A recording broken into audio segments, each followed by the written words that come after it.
But whether it makes us human or not, we are the only animal that from an early age, 6 in my case, in Dollis Hill, is aware of the inevitability of death.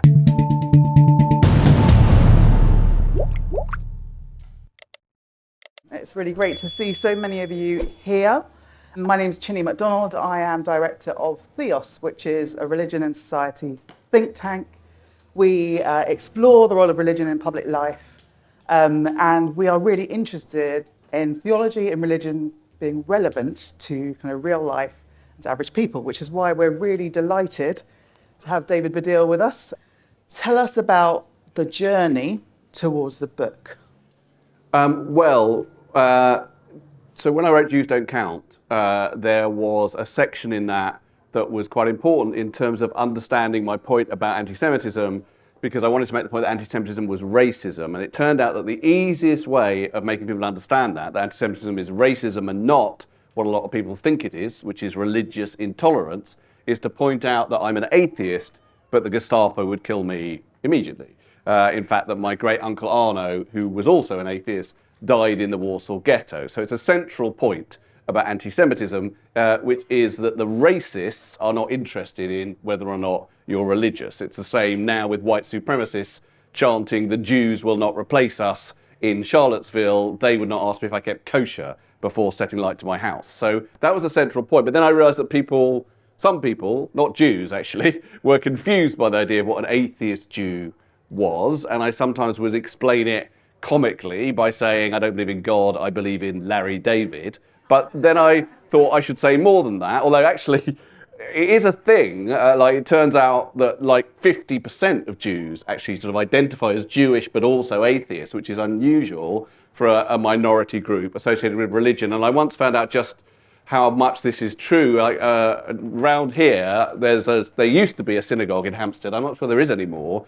But I guess my rabbi, I don't have a rabbi because I'm an atheist, but my rabbi phoned me up, got my number because, you know, we're in control of the world. And I don't know how he got my number. He phoned me up and he said, will you be the person, the sort of local naff celebrity who comes to light the menorah, the candelabra, that Jews light at Hanukkah outside the synagogue? And I didn't really want to do that. So I played what I thought was my trump card. I said, I'm really sorry to tell you this, Rabbi, but I'm an atheist. And he said, so am I. And I thought, fucking hell, it's really more widespread than I realised. And so from the notion of what is an atheist Jew, I thought, well, I should try and write a book, maybe, that tries to explain my particular type of atheism. And so that was the God desire. So, disclaimer, I'm a Christian and I believe in God, so I'm interested in the conversation between the two of us. I loved your book and I found it really moving at times because it speaks to something that is at the heart of humanity, which is this kind of wrestling with our mortality and our finitude. I have brought my whole family here, so my husband and my 2 kids. My 5-year-old, nearly 6, is kind of obsessed with death at the moment and keeps on coming up with questions. I think because the Queen died when he was starting school, he seems to be kind of much more aware of it. So he asked me questions like, well, if people die, why doesn't God just make a new one? Or do children die? Or all these kind of questions. Yeah. Tell us about why death in the book. Why is that the kind of hook? Well, I start the book. That's interesting that you say that your 5-year-old is asking you those questions, because the book begins with me at 6 years old praying to Hashem, who is the Hebrew God, because I went to a Jewish primary school, that I want my life to go on in some way after death. And I'm praying, I remember, for my parents to still be around, for my best friend Saul Jacob Rosenberg, it was that Jewish school, to still be around, and for my cat, Fonfa, to still be around. That's quite Jewish as well. Then I remember saying to my mum that I was really terrified of this new thing that I'd found out about called death. And she said, don't worry, death is just like a long sleep from which you never wake up. And since then, I've been a lifelong insomniac.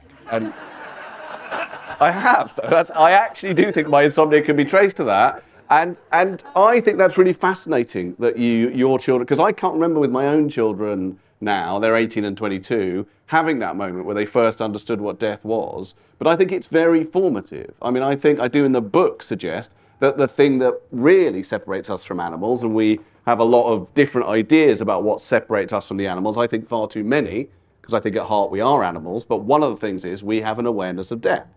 And the awareness of death, I think, is what leads to the creation of stories that outsmart death, right? So the God desire, I mean, I could read a bit. Shall I read a bit? And that will perhaps give you a sense of what I mean by the God desire. So I use a couple of quotes at the start of this book. And the quotes are, before the divine kingdom can be established in events, it has to be established in the mind, in the human imagination. Bishop Richard Harris, Thought for the Day, 4th of November 2022. And we cherish the illusion that exalts us more than a host of baser truths, Alexandra Pushkin. But then by page 5, I'm already saying I didn't really want to use those quotes. The one I wanted to use was this. A close friend once said to me, "But don't you want to believe in God?" I said yes, desperately. That's why I know he doesn't exist. It's the opening sentence of The Belief System, a book by an atheist thinker, Virginia Brooke. But Virginia Brooke is a character of my own devising, who appears in my own play, God's Dice. And using one of my own quotes as an epigraph is just too naff. I thought I might get away with it on the basis that this book is about the non-existence of something, so perhaps it would be apt to begin with a quote from a book that doesn't exist. I thought that might be meta and clever enough to carry it through, but in the end it's just too Alan Partridge a move. Nonetheless, the quote does sit at the centre of this essay. Most arguments for atheism are philosophical. Sometimes they tie themselves in knots, grappling with the issue of how you can prove the non-existence of something. At heart, they are based on the idea that there is no evidence for God's existence, therefore he doesn't exist, which might seem like atheist job done. But it isn't, as there is no concrete evidence for the existence of, for example, dark matter. Dark matter, which makes up 94% of the bloody universe. No evidence for it at all. It's just a conceit invented by scientists to explain away the large parts of existence that they can't account for, which is problematic from a no-God point of view, as that's basically the same conceit that priests and imams and rabbis have always used God for. My argument is, on the other hand, in a general sense, psychological. It requires an admission, which frankly most atheists, I've noticed, aren't prepared to make, which is, I love God.